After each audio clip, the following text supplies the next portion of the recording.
Morning. Good morning. As we grow up, we learn really fast that there are people like us and people not like us. People who think like we do, who have an attitude like we do, people who approach the world and others like we do, and those who don't.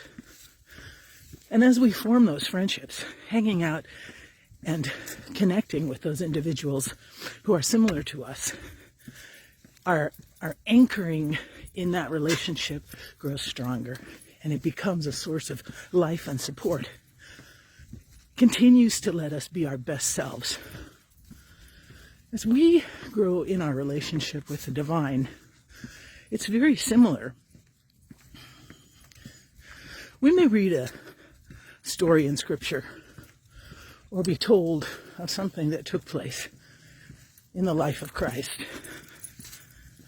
and be moved to the point where we say, gosh, I would respond in the same way. That's so like me. God is so like me. And we'd be right to a point. God is like us.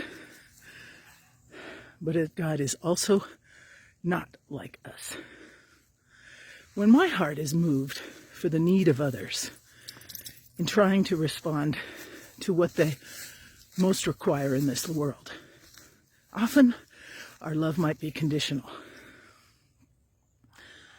Conditional on the fact that we hope to see change in the individual. I'll give till there's change.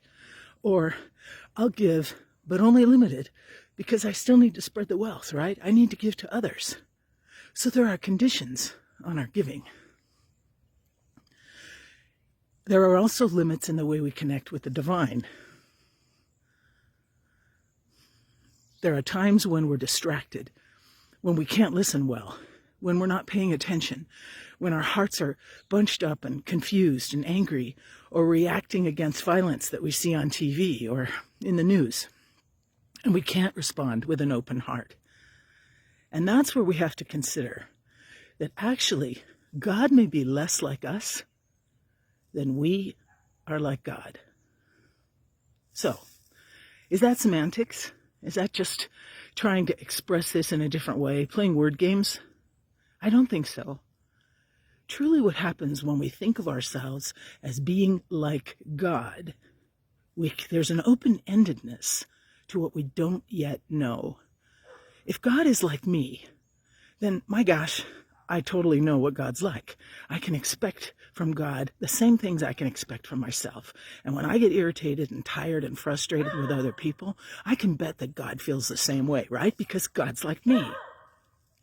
But actually, if I am like God, there's a whole wealth of opportunities and responses that I can have to the people in the world around me that I have not yet discovered. Because we certainly know we don't know everything about the divine. It's important to us to pay attention to this small detail. I had a friend, she's rooting for me from heaven now, I hope, Ruby Etchemendy, and I talked to you about her before. She used to say to me when I was totally frustrated with the way things were, either with myself or with the church or with the world, she'd say, Monique, with this little sly roll of the eye, let a cat be a cat. Let a cat be a cat. Don't try and change the nature of things. Try and change the way you respond to them. Such wisdom. And why is that extra important this morning? When we talk about being like God, that means when we run to the end of our tolerance or our patience or our ability to love or our ability to have mercy or our ability to give, we can tap into the love and mercy and giving of the divine.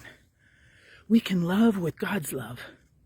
We can love broader and deeper and more long-lasting than we could with our own love.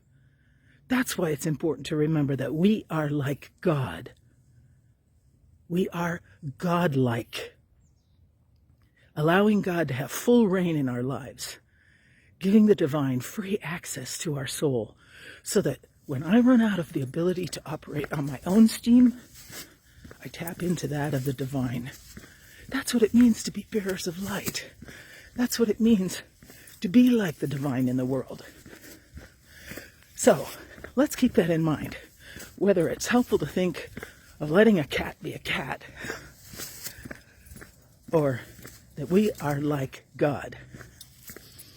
There's lots we can tap into, and the divine has volumes that have not been shared yet. Keep your heart open. Listen to those promptings. How does God want me to love in this situation? And when I don't have enough of my own, I tap into the love of God.